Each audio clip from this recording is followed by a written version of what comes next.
So, Unit 9 will be all about these mathematical objects called vectors. Although we are going to talk about this new object, it is my hope that we can build upon what we talked about in Units 8 and Unit 7. They're all basically the same thing, but no polar form trig. We just give it a different name when we talk about a different context. So, what is a vector? You probably have heard of this term in a mathematical context before. I know a lot of you guys did already approach this topic in your ALEX work, but what really is a vector? This is probably the first actual pre-calculus-y thing that you'll come across in this course. Um, Up until now, we've been working with these things called scalars. Now, in the world of mathematics, a scalar is just a number, and there are a lot of things mathematical that are scalars. Anything that can be represented by a single number, anything where we only are interested in the size of something is called a scalar. For example, length is a scalar, mass, area, temperature, the amount of energy. So if this is sort of a Q&A session and I said, hey, give me an example of a length, some responses you could give me is like, 12 inches or 3.7 feet, that sort of stuff. You only give me a single number.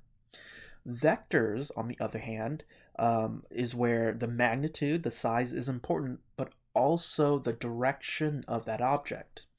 Imagine if you would, you pretend you were a police detective and you were investigating a traffic accident. You would agree that not only is it important to know how fast the cars were going, the exact numbers, the magnitude, but it's also important to know which direction they were going because there's definitely a difference between a head-on collision, two cars I can't draw. There is a difference between a head-on collision. Let's see, one's going this way and the other one's going that way versus a T-bone collision, right? So let's say one car was going to the right and the other car, this is an up, I can't draw, right? Going that way. So in this particular example, in this particular instance, velocity, how fast was that car going, and in which direction are two important quantities. That means we can express velocity as a vector. And there are loads and loads of other quantities in math that can be expressed as a vector. Velocity is an example, force is another. Heck, even voltage sometimes can be described as a vector. Electric fields, magnetic fields, anything where you need to know which direction the amount or the quantity is facing, you're most likely going to use a vector. So let's first talk about, so that's sort of like the conceptual, the mental idea behind it. To get our feet wet with what vectors are, I want to talk a little bit about the geometric description of vectors.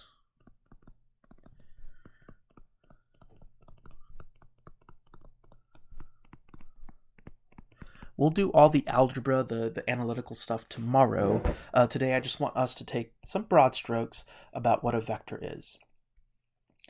So I've already given some examples of what vectors could be in context. It could be velocity, it could be force, it could be whatever. So if you were to strip away the context, just pure abstract, what is a vector? You can sort of think of vectors as a set of instructions.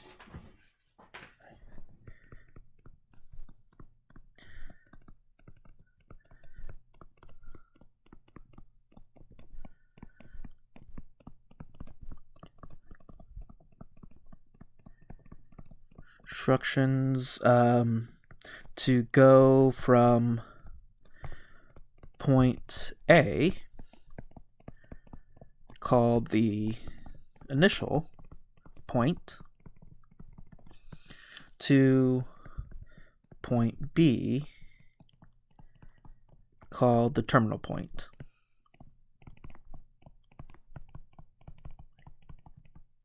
So me personally, I think this is an easy way to wrap your minds around what is a vector.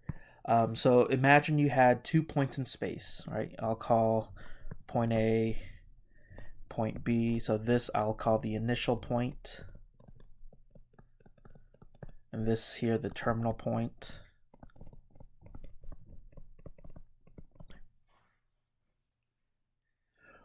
Whatever the instructions you need to tell the person, imagine you were looking at a map, whatever instruction you need to tell a person on ground floor to go from A and ending up to B is what we call a vector. Now, geometrically, you represent vectors as I've done right now with a directed line segment. So I know it looks like a ray, but vectors, with the arrow tip there, but vectors actually have a starting point and a stopping point. Now, mathematically, we typically use lowercase bolded letters to represent vectors. For example, if I call this vector u, I would use a bold lowercase u. Now, that's easy to do if you're doing typefacing, if you're doing typing or word processing. It's very hard to physically write down in bold. So that's why typically the notation we use is a harpoon above the vector label. So I would say that vector u is vector AB. So the notation you use if you want to describe vectors mathematically is just like in geometry, you use their vertices, their endpoints. You always start with the starting point and end with the ending point. No duh. Now, because vectors are a set of instructions, where you start and where you stop are completely arbitrary. Again, the only thing that matters, let's pretend, you don't have to draw this in your notes. I'll use a different color because I'm going to erase it later. You can sort of pretend that there's a coordinate grid or a set of axes at your initial point. The only thing that's important about this vector is how long it is. So how long is this vector? And its direction, right? So those are the two components that define a vector: how long something is, a length, and which direction. Because of that, where you start and stop geometrically for vectors are completely arbitrary. So if I were to, well, I'm going to cheat here because I can actually copy and paste. If I were to take this vector and copy it down and place it somewhere else, that's not what I wanted to do. Why is it so huge? Let me backtrack, delete.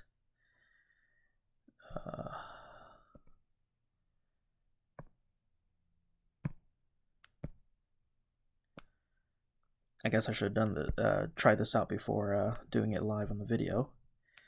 Come on.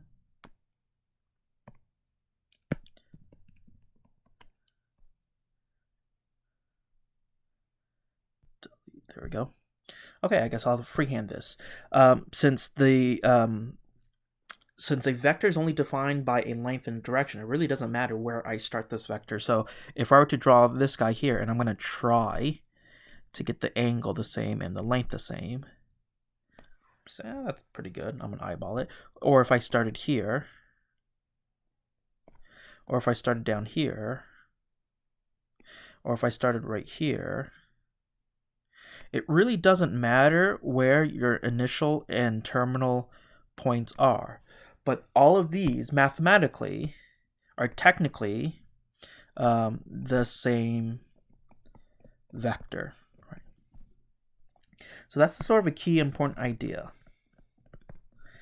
A vector is defined by a magnitude.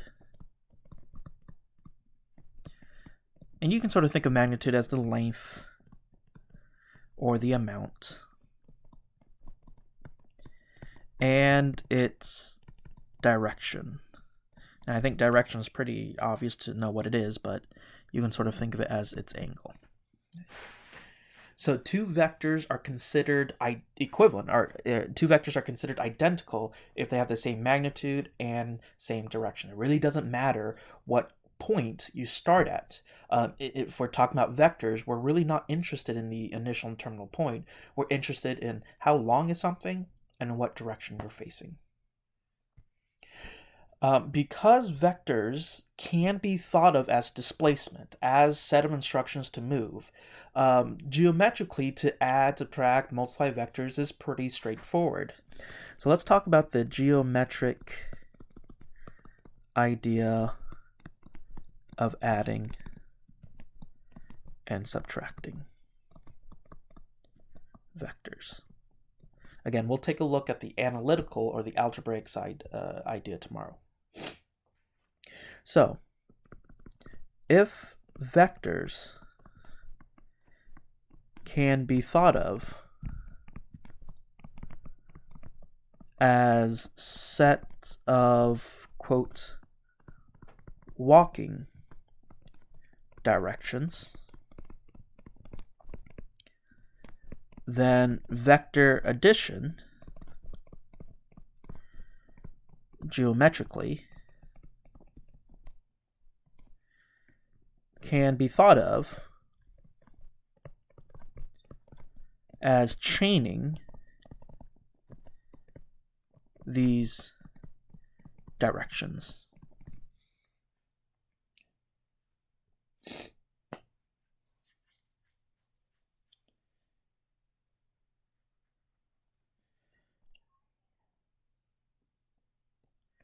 For example, suppose I listed 3 points in space. Say I'll call this A, I'll call this B, let's call this C here.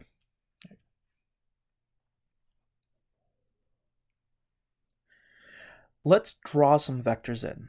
So, let's see if I should color code this. Yeah, let's color code this. What did we just draw here? Well, we just drew vector AB. So you can sort of think of vector AB as the directions to go from A to B. I hope no one's going to argue that visually the vector AB is the set of instructions that starts at A and ends at B. Well, if I draw this vector here, labeling, that's vector BC. Why is it vector BC? Because I started at B and I'm pointing or I'm ending at C. So BC would be the directions to go from B to C. So what is that? Blue and orange? Blue and yellow? Blue and yellow. I'll call it blue and yellow. So would everyone agree that the blue arrow represents walking from A to B? The blue arrow represents starting at A and then ending at B. Well, the yellow arrow represents starting at B and ending at C. What would happen? What is the overall effect if we were to chain these instructions together? In other words, what would happen if we did both the blue and the yellow at the same time? What is the net result? Well, if we consider both the blue and the yellow vectors, well, let's start with the blue.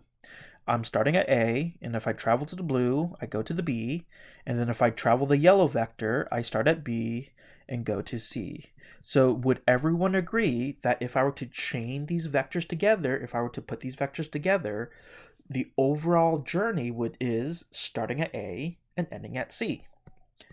We call that, when you chain vectors together and you take a look at the overall pathway, we call that the resultant vector. So what was the resulting vector? What's the resultant of going the blue vector and then going the yellow vector? It is this vector here from A to C. So visually, that's vector AB, then going to vector BC. Algebraically, we say that vector AC is simply vector AB plus vector BC. So geometrically, to add vectors, you just have to start the second vector wherever the first vector left off. And you can sort of see it in the letters. A is connected to C. How's that possible? You start at A and then go to B.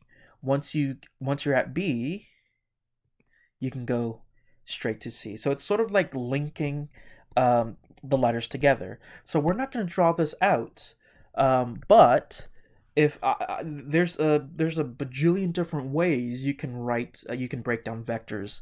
For example, it is certainly true. I'm not going to do any drawing. These are completely abstract, but I hope everyone can see the pattern that, for example, vector AC could be written as vector AB, and then I go B to D, then I go D to E, then I go E to F, then I go F to C. This is a true statement. Now, you're probably wondering, what do all these letters and vectors mean? And my point is, it really doesn't matter because the chain of letters are preserved. B's are connected, D's are connected. See how all of these vectors are connected, and what is your overall result? A to C, which is exactly what this says. So this is not a proof. If you were to go to advanced calculus, you would actually prove vector addition. But this, I hope, sort of gives you a gut feeling about how we add vectors. So while, again, one example does not prove a whole concept, it should at least convince you that, you know what, yeah, this is how it works. To add vectors, wherever one stops, that's where the other vectors begin. So for example, if I gave you two vectors, right? And we're just going to go ahead and do this. We're going to eyeball it. On your actual assignment, I think they have like nice computer generated grids, and you can count and you can do it easily, but we're just going to eyeball it here. Let's say I gave you vector u here, and then vector v is right there, that very tiny vector.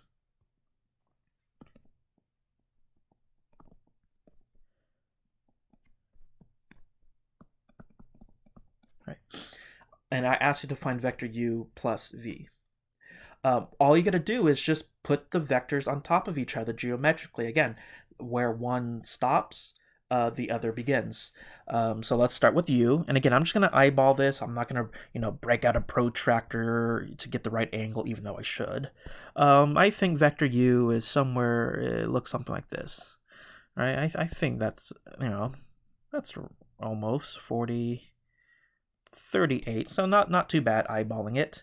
And then see how this is where we started and this is where we ended. When I attach vector v to it, this is where I need to start vector v. So vector v is, I'm gonna looks like something like that. I'm gonna guess. Notice how you also have to try to keep the lengths the same as well. Right. So here's vector u, here's vector v. Therefore, geometrically, that's u plus v, right? Pretty easy. Now, of course, with addition, order doesn't really matter. So if I started with vector v first, right, there's no law against it. I could have started with vector v first, so vector v looks something like this. And then from wherever vector v ends, which is what I circled, I'm going to draw vector u. And you can see that it really doesn't matter the order of the addition, you still get the same resultant vector.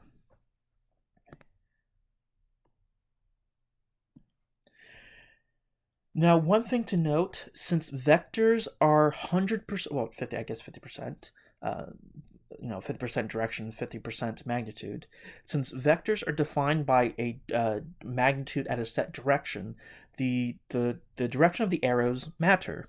So if I had two lengths here that are parallel, right, you might be tempted to go, oh, okay, they're the same vector. But unless I put arrowheads on them, they're not vectors, they're just line segments. So let's say I call this vector u, and I point in that direction. Right, so here's vector u.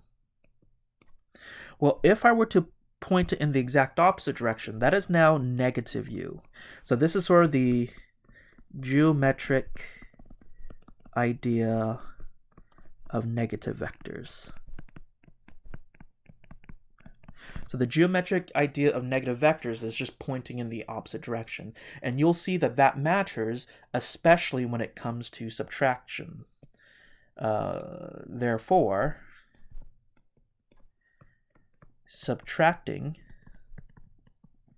vectors is just adding opposite vectors. What do I mean by that? Well, let's do the same thing that we did before. Example, if again on the homework they'll have nice computer generated pictures for you. We'll just sketch it here. We'll use our same two buddies. Here's vector u. Let's make him a little bit more shallow. So let's call that vector u, and let's call that vector v. And I want you to draw u minus v.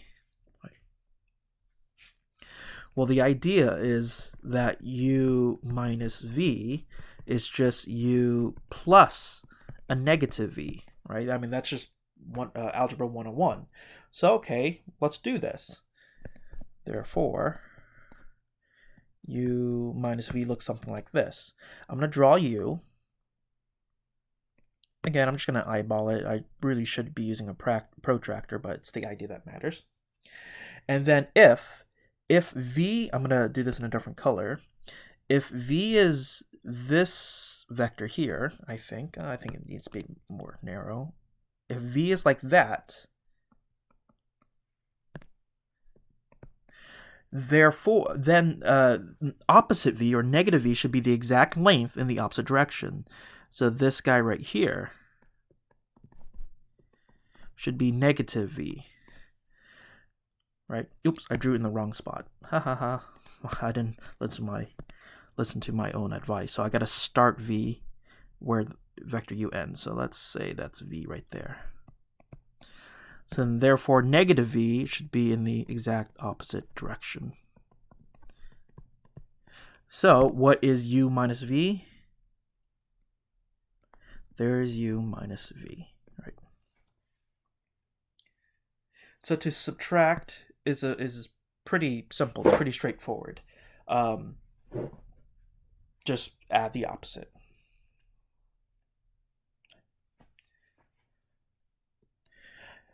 Now, I'm being fairly cavalier when it comes to sketching these vectors because, again, vectors are defined by the length and the direction. So even being off a degree or two is technically a different vector.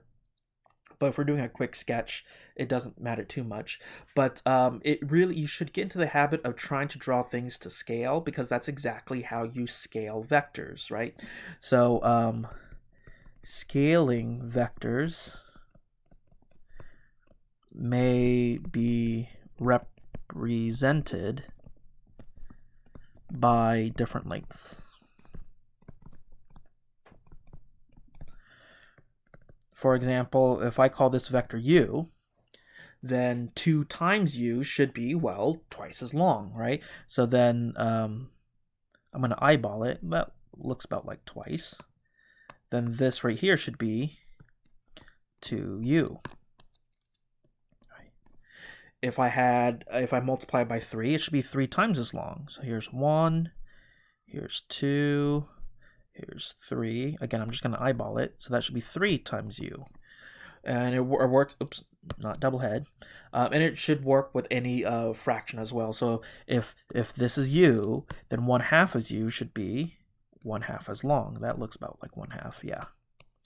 So this is 1/2 of u. So just know that geometrically, that's how you scale vectors. You have to keep the direction the same, because scaling does not affect direction. It just affects length. Right? Now, there has to be a way to write down these vectors mathematically. Although we do have geometric ways of thinking about vectors, when you're doing math with vectors, you're going to have to write it down eventually. So let's talk about the analytic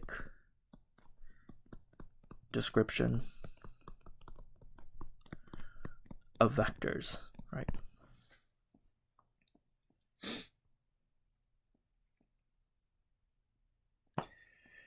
So to do this, we're going to, generalize.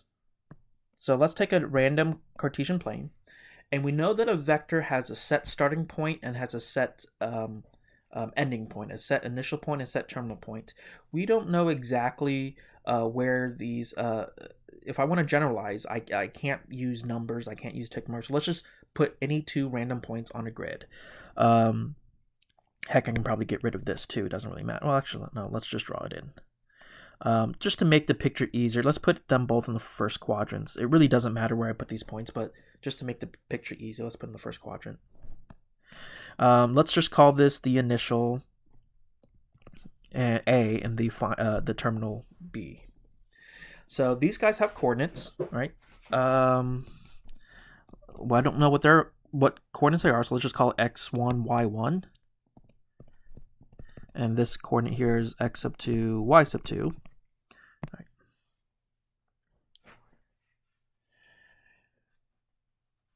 So we typically describe vectors algebraically, not based upon its magnitude and direction, even though conceptually that's what they are. We typically describe them based upon their components. Now, the component of a vector is merely the legs of the right triangle that the vector makes. So if I were to draw on the actual vector, I hope everyone agrees that that is the actual vector. We say that the components of the vectors are the horizontal legs and the vertical legs of the right triangle formed by the vectors. So I guess that's a definition. We'll write that down. The components of the math term is components. That's the math term. The components of a vector are the horizontal and vertical legs of a right triangle created with the vector. And there is an actual formula, actual mathematical way to figure that out. And this picture sort of highlights it. So if I want to know what this length here is, because it's perfectly horizontal, we're going to look at it horizontally, right?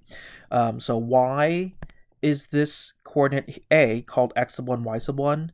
Well, it's because I know that this x value is x sub 1, and I know that this x value is x sub 2.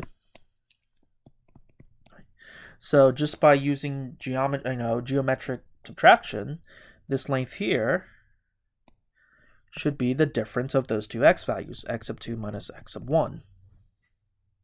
Similarly, if A is x sub 1, y sub 1, that means that this y value is y sub 1, and then that y value is y sub 2. Therefore, this length here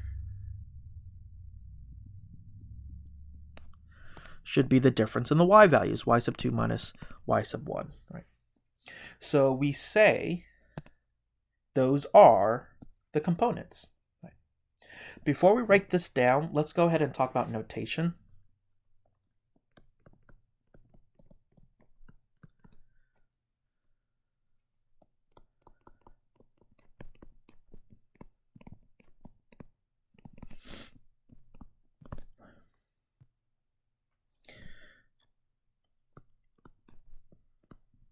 So we say a vector has horizontal component x and vertical component y, denoted by, let's give this vector a name, right? So I'm going to little injector.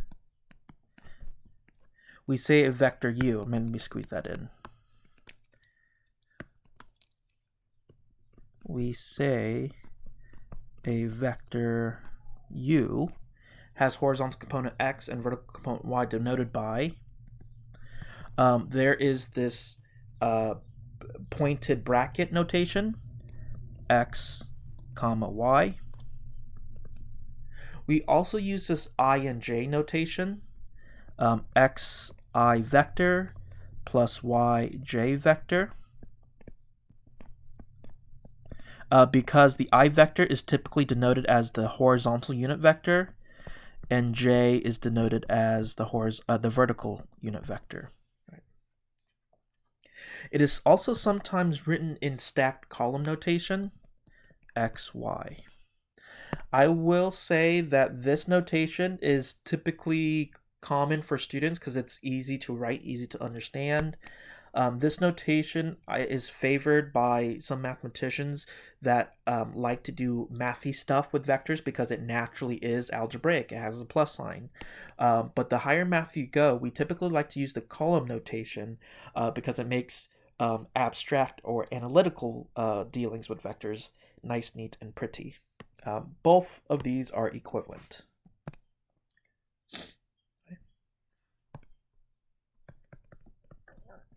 From the above diagrams, and what I mean by the above diagram is this guy here.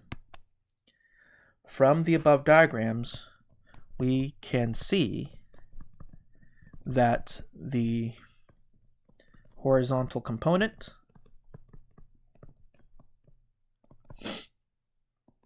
is x sub 2 minus x sub 1, and the vertical component is y sub 2 minus y sub 1. So those are the formulas that you would compute in order if you wanted to find the components. Just basically, it's the differences in x and differences in y's. That is what the components of a vector tells us. It's the horizontal change and the vertical change. Do note x sub 1, y sub 1 is the initial point. The order of the subtraction matters. And x sub 2, y sub 2 is the terminal point.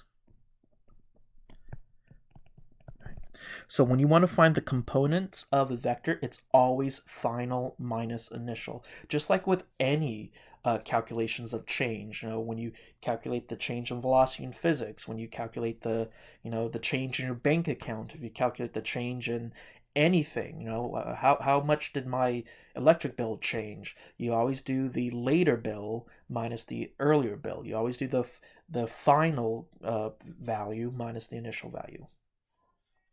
With this in mind, you should be able to answer a plethora of examples. So what are some types of questions that the homework might ask you? Suppose they gave you a vector. If the vector v, and I'll write it in the pointy bracket notation, 3, 7. So I tell you that this vector v, his set of instructions is go 3 to the right and 7 up, positive 3, positive 7. That's what it says. If the vector v is sketched with initial point 2, 4, what is its terminal point?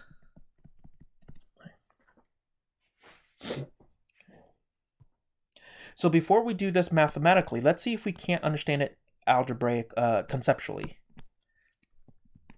So this problem says, I tell you where to start 2, 4.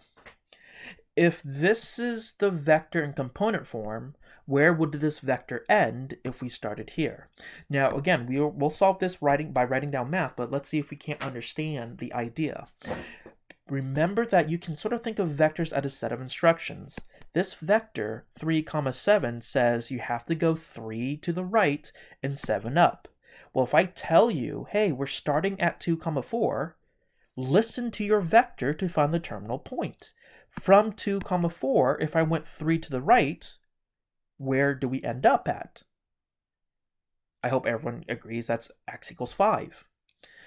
If we have to go 7 up from y equals 4, where do we end up at? I hope everyone agrees that is 11. So I know, just by thinking it through, that the point here is going to, the terminal point will be 5, 11. Now let's just say you didn't want to do that logically. How would we figure that out mathematically? How would we figure out that using, the formula, using math? Remember that the idea is that the horizontal component is equal to the x, and instead of using 2's and 1's, I'll actually use words. Terminal minus x initial And the vertical component is the y terminal minus y initial. So you just, technically, you could just plug and chug. So I know that the horizontal component is, I guess I should color code this, is 3.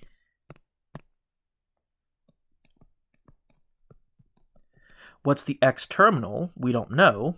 So that's, the variable. Minus what's the x initial? The x initial is 2.